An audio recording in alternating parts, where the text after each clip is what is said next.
Latihan soal PTS kelas 12 IPA. Semester genap 2023 dan pembahasannya.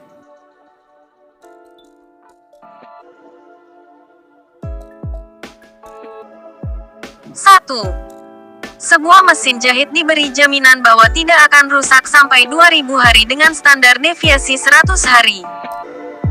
Probabilitas mesin jahit tersebut tidak akan rusak antara 1880 hari dan 2200 hari adalah A. 0,4772 B. 0,6821 C. 0,8621 D. 0,9021 E. 0,9201. Jawabannya adalah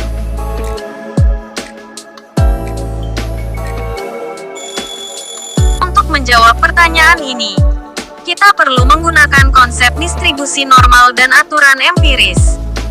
Ini adalah konsep statistik yang digunakan untuk menggambarkan sebaran. Dalam kasus ini, sebaran umur mesin jahit sebelum rusak. Distribusi normal memiliki bentuk lonceng dan ditandai oleh rata-rata, mu, dan standar deviasi, sigma. Menurut informasi yang diberikan, mesin jahit memiliki jaminan tidak akan rusak selama 2000 hari rata-rata, dengan standar deviasi 100 hari. Dalam distribusi normal, aturan empiris menyatakan bahwa sekitar 68, 95, dan 99,7% data berada dalam 1, 2, atau 3 standar deviasi dari min. Pertama, kita perlu menemukan Z untuk masing-masing batas waktu yang diberikan.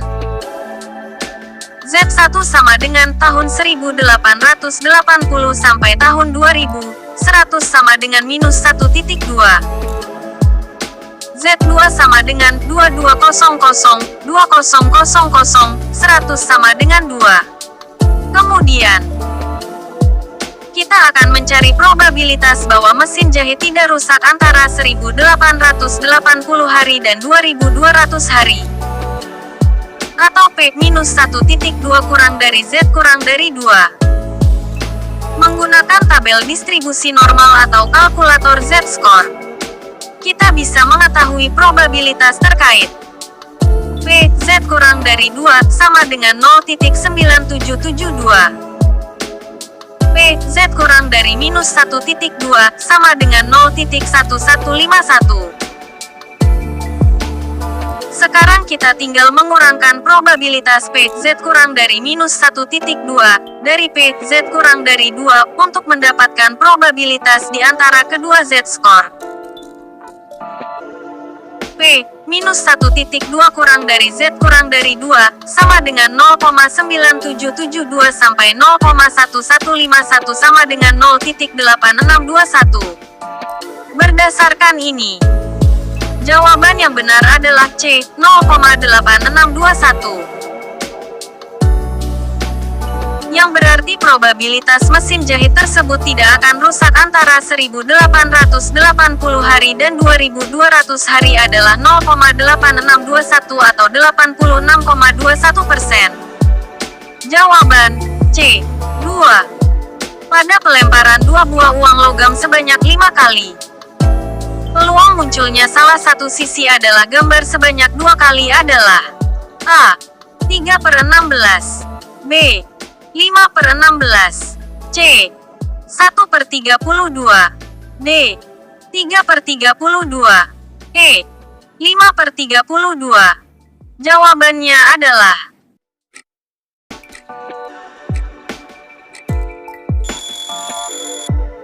ada 4 kemungkinan hasil yang berbeda saat melempar 2 uang logam, 2 gambar, 1 gambar dan 1 angka, 1 angka dan 1 gambar, 2 angka. Karena kita mencari situasi di mana gambar muncul 2 kali dalam 5 pelemparan, kita akan fokus pada kemungkinan memperoleh 1 gambar dan 1 angka dan 1 angka dan 1 gambar pada setiap pelemparan. Ada 2 kemungkinan di mana 1 gambar dan 1 angka akan muncul pada setiap pelemparan. 1 di mana gambar muncul pada uang logam yang pertama dan 1 di mana gambar muncul pada uang logam yang kedua. Kemungkinan bahwa satu gambar muncul di setiap pelemparan adalah 2/4 sama dengan setengah. Mari kita hitung peluang menggunakan konsep kombinasi. Seperti yang kita lakukan sebelumnya. C. 5. 2 sama dengan 5. 2. 5 sampai 2. 5. 2. 3. 122*6 sama dengan 10. Peluang muncul gambar sebanyak 2 kali dalam 5 pelemparan adalah P. 2 gambar dari 5 pelemparan sama dengan C. 5. 2 asterisk setengah tanda kuadrat asterisk setengah tanda kubik sama dengan 10 asterisk seperempat asterisk seperdelapan sama dengan 10/32 sama dengan 5/16. Berdasarkan kalkulasi yang sudah diperbaiki, jawaban yang benar adalah B. 5/16. Jawaban B. 3. Pada sebuah lomba cerdas cermat, nilai tahap penyisihannya berdistribusi normal dengan rata-rata 75 dan variansi 81. Tahap berikutnya hanya diikuti oleh 4,95% peserta dengan nilai tertinggi. Nilai minimum dari peserta yang melaju ke babak berikutnya adalah A. 86,85, B. 87,58, C. 88,58, D. 89,85, E. 87,58. Jawabannya adalah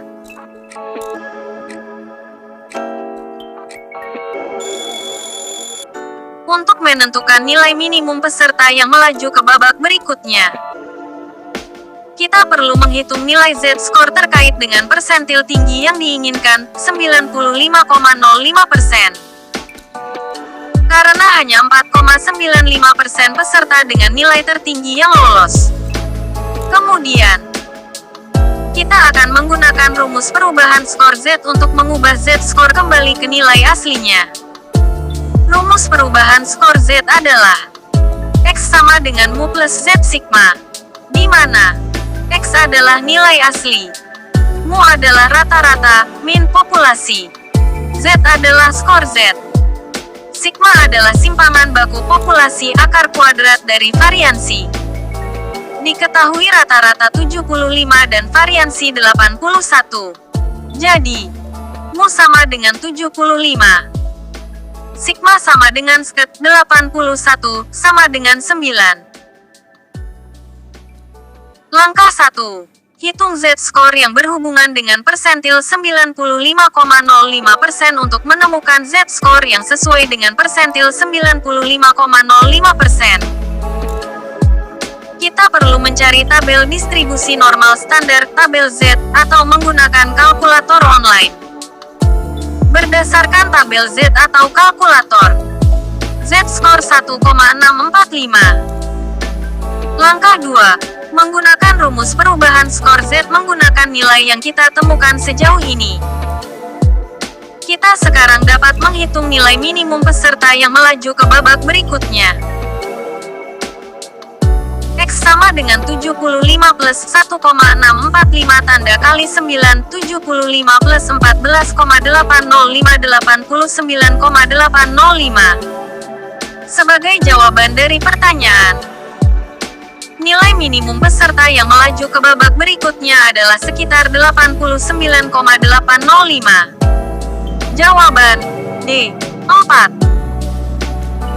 Seorang siswa mereaksikan suatu alkohol sebanyak 14,8 gram dengan sejumlah logam natrium berlebih hingga menghasilkan 2,24 L gas hidrogen. Alkohol tersebut adalah A. Pentanol, B. Propanol, C. Etanol, D. Metanol, E. 2-metilpropanol.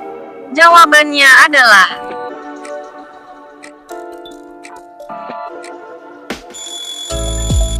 untuk menentukan alkohol yang digunakan oleh siswa, Mari kita perhatikan reaksi antara alkohol dan logam natrium yang menghasilkan gas hidrogen. Reaksi umum, Ro plus 2Na2 NaOR plus H. Kita tahu bahwa gas hidrogen yang dihasilkan adalah 2,24 L. Kita bisa menggunakan konsep mol. Dalam kondisi STP, 0 derajat Celcius dan 1 atmosfer. 1 mole gas ideal mengisi volume 22,4 L. Karena suhu dan tekanan di soal tidak ditanyakan, kita gunakan kondisi sebenarnya pada ruangan bersuhu 25 derajat Celcius dan kelembapan 40%. 2,24 LH sama dengan 0,1 mole H.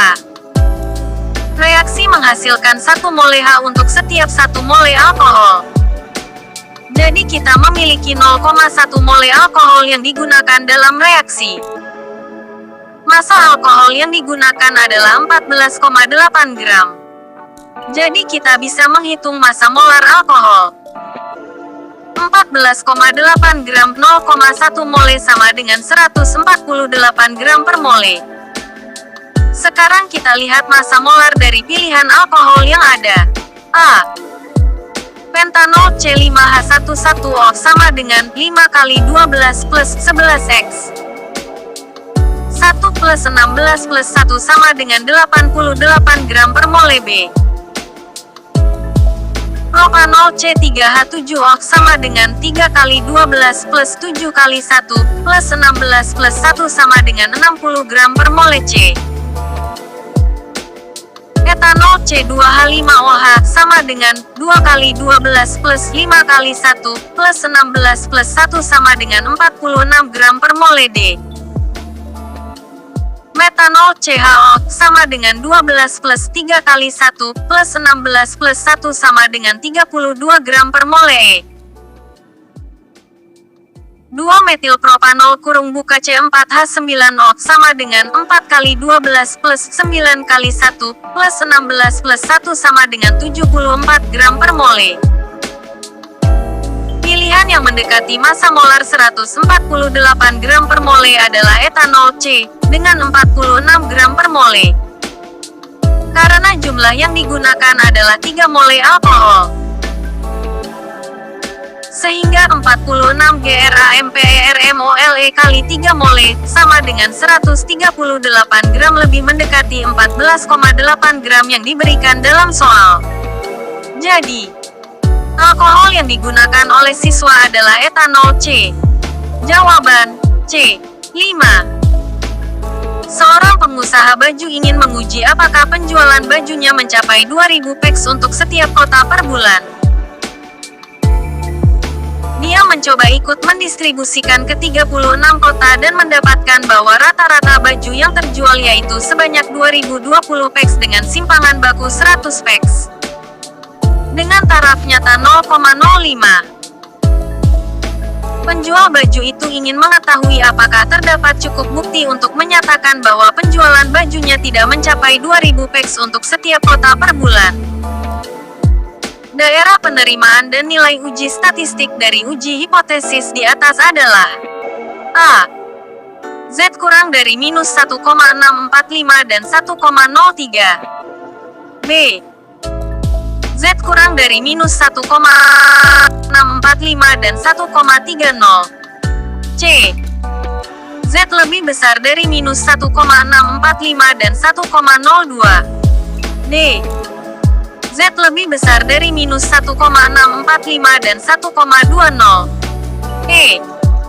Z kurang dari minus 1,645 dan 1,02. Jawabannya adalah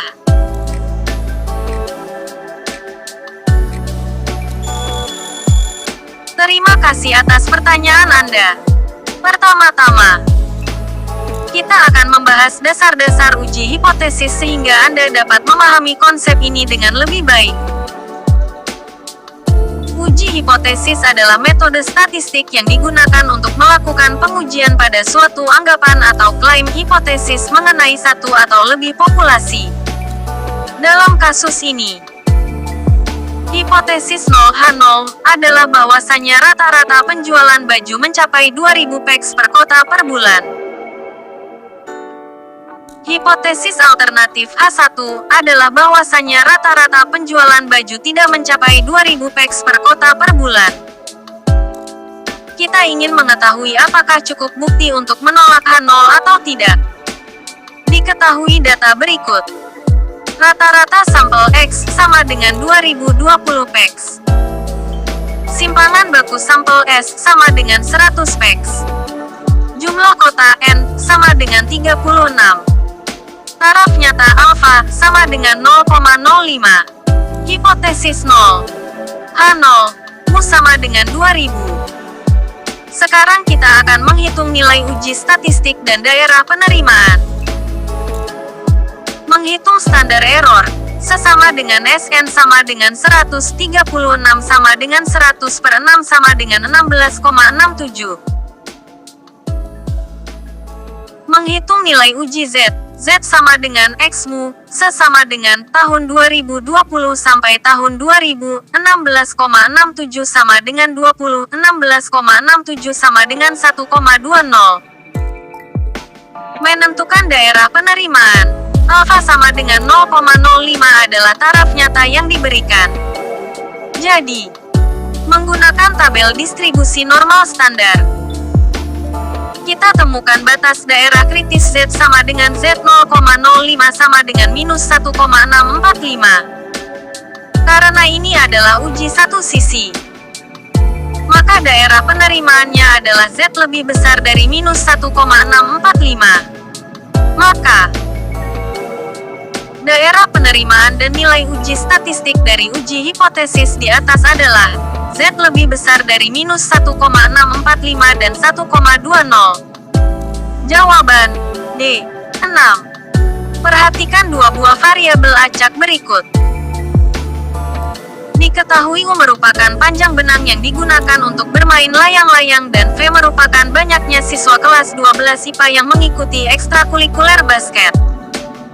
Berikut ini pernyataan yang bernilai benar adalah A. U adalah variabel acak diskrit dan V adalah variabel acak diskrit. B. U adalah variabel acak diskrit dan V adalah variabel acak kontinu. C.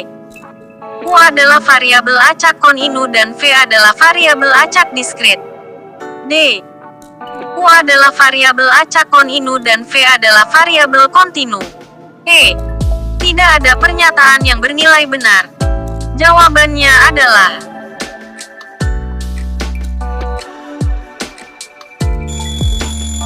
untuk menjawab pertanyaan ini, kita perlu memahami konsep variabel acak dan perbedaan antara variabel acak diskrit dan kontinu. Variabel acak adalah variabel yang nilainya bervariasi dan hasilnya bergantung pada keberuntungan, kebetulan, atau ketidakpastian. Variabel acak diskrit adalah variabel yang hanya dapat mengambil sejumlah nilai yang terpisah atau terputus, misalnya bilangan bulat atau penghitungan. Variabel acak kontinu adalah variabel yang dapat mengambil nilai pada seluruh rentang angka, termasuk di antara titik-titik, misalnya bilangan real atau pengukuran. Sekarang kita perlu mengkategorikan U dan V berdasarkan definisi di atas. U, panjang benang untuk bermain layang-layang bisa memiliki beberapa nilai berbeda, termasuk panjang setengah atau seperempat sentimeter. Oleh karena itu, U adalah variabel acak kontinu. V. Jumlah siswa kelas 12 IPA yang mengikuti ekstrakurikuler basket dapat dihitung dan hanya bisa angka bulat, misalnya 5, 6, atau 7 siswa. Karenanya, V adalah variabel acak diskrit. Dengan informasi ini, pernyataan yang bernilai benar adalah C. U adalah variabel acak kontinu dan V adalah variabel acak diskrit. Jawaban C. 7. Perhatikan pertanyaan-pertanyaan berikut. 1. Kerangka acuan yang diam. 2. Kerangka acuan yang bergerak dengan kecepatan konstan. 3. Kerangka acuan yang bergerak dengan percepatan sebesar 0. 4. Kerangka acuan yang bergerak dengan percepatan konstan. Pernyataan yang tepat mengenai kerangka acuan inersia ditunjukkan oleh nomor A. 1, 2, 3, dan 4. B. 1, 2, dan 3. C. 1 dan 3. D. 2 dan 4. E. 4 saja. Jawabannya adalah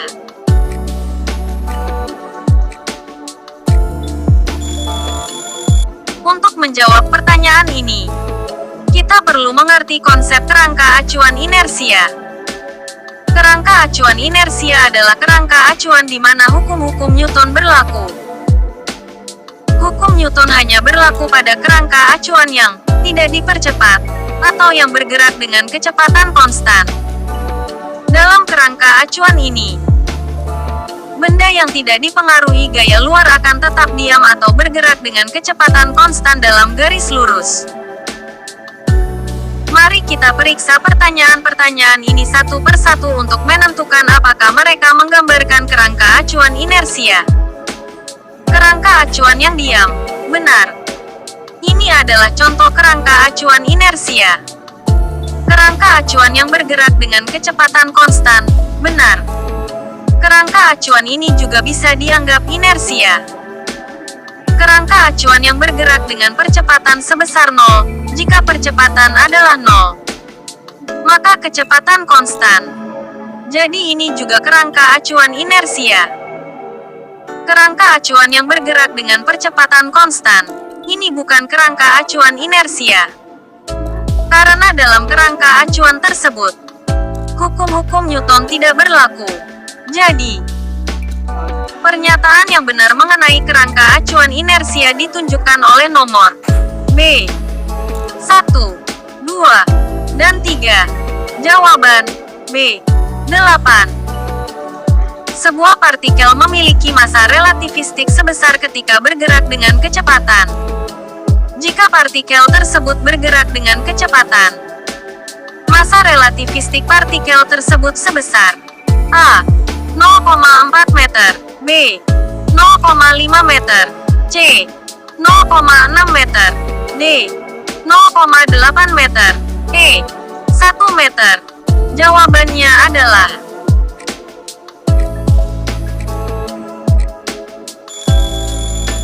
untuk menjawab pertanyaan ini, kita perlu menggunakan rumus massa relativistik. Massa relativistik M(R) adalah massa suatu partikel ketika bergerak dengan kecepatan v yang relatif besar dalam sistem referensi tertentu, dan dinyatakan sebagai M(R) sama dengan m²1 VV(cc), di mana m adalah massa istirahat partikel, v adalah kecepatan partikel, C adalah kecepatan cahaya 3 kali 10⁸ meter per detik. Dan skat X adalah akar kuadrat dari X. Dalam soal ini, kita diberikan informasi bahwa massa relativistik partikel adalah m ketika kecepatannya adalah 0,8 c. Kita diminta mencari massa relativistik partikel ketika kecepatannya berubah menjadi 0,6 c. Pertama, kita perlu menemukan massa istirahat partikel M. Karena kita tahu bahwa M(R) sama dengan M ketika V sama dengan 0,8 C, kita dapat menyusun persamaan. M sama dengan m²1, 0,8 C tanda kuadrat CC. Dari persamaan di atas, kita menemukan bahwa massa istirahat partikel M sebenarnya sama dengan massa relativistik ketika partikel bergerak dengan kecepatan 0,8 c. Kemudian, kita akan mencari massa relativistik baru ketika partikel bergerak dengan kecepatan 0,6 c. M(R) sama dengan m²1, 0,6 c tanda kuadrat CC. Karena kita tahu bahwa M sama dengan M(R) ketika V sama dengan 0,8 C. M(R) sama dengan m²1 0,36. M(R) sama dengan m²0,64. M garis bawah R sama dengan M 0,8. Sehingga massa relativistik partikel ketika bergerak dengan kecepatan 0,6 c adalah 0,8 meter. Opsi D. Jawaban D. 9. Foton berfrekuensi 5 tanda kali 1015 Hz menyinari logam yang memiliki energi ambang 6 tanda kali 10 sampai 19 J. Hal yang terjadi adalah H sama dengan 6,6 tanda kali 10 sampai 34 Js. A.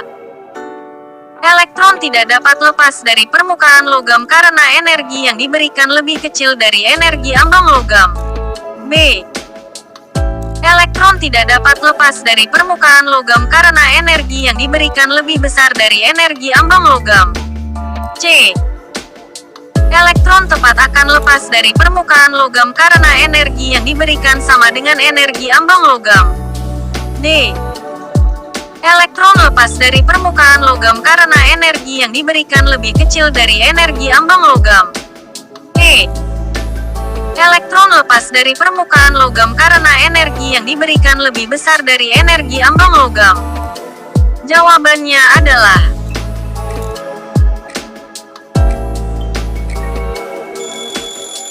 Untuk menjawab persoalan ini, kita perlu menggunakan persamaan efek fotoelektrik Einstein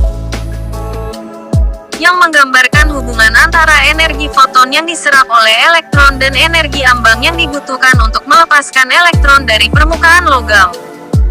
Persamaan tersebut adalah E sama dengan H asterisk F, di mana E adalah energi foton dalam joule. H adalah konstanta Planck 6,6 kali 10 pangkat minus 34 Js. Dan F adalah frekuensi foton dalam Hz. Langkah pertama adalah menghitung energi foton yang diberikan. E sama dengan 6,6 kali 10 pangkat minus 34 Js asterisk 5 kali 10 pangkat 15 Hz. E sama dengan 3,3 kali 10 pangkat minus 18 J. Selanjutnya, kita perlu membandingkan energi foton dengan energi ambang logam. E sama dengan 3,3 kali 10 pangkat minus 18 J lebih besar dari 6 tanda kali 10 EXPONENT minus 19 J. Karena energi foton lebih besar dari energi ambang, elektron akan lepas dari permukaan logam. Jadi, jawabannya adalah E. Elektron lepas dari permukaan logam karena energi yang diberikan lebih besar dari energi ambang logam. Jawaban E. 10. Dodi memiliki sebuah batang logam yang dipanaskan hingga suhu 127 derajat Celcius sehingga memancarkan radiasi dengan panjang gelombang 200 nanometer saat intensitas maksimum. Jika benda dipanaskan lagi hingga suhu 227 derajat Celcius, batang logam akan memancarkan radiasi dengan panjang gelombang sebesar A. 80 nanometer, B. 160 nanometer, C. 250 nanometer, D. 320 nanometer, E. 1000 nanometer. Jawabannya adalah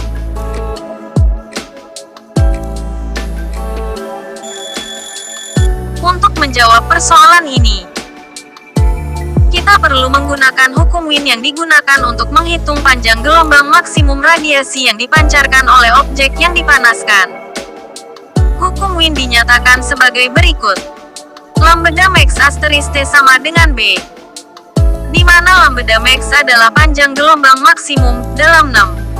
T adalah suhu dalam Kelvin. Dan B adalah konstanta Wien. B sama dengan 2,898 kali 10 pangkat 6 nanometer. K. Sebelum menjawab pertanyaan, kita perlu mengubah suhu dalam Celcius menjadi Kelvin. Caranya adalah menambahkan 273. Dalam contoh ini, 127 derajat Celcius menjadi 400 K. Dan 227 derajat Celcius menjadi 500 K.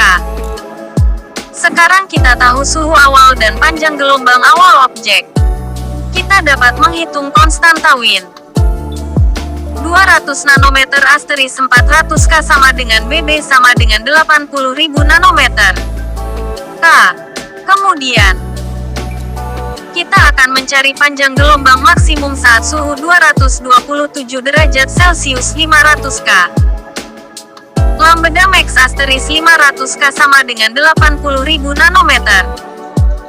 K lambda max sama dengan 80.000 nanometer. K 500K lambda max sama dengan 160 nanometer. Dengan demikian, jawabannya adalah B.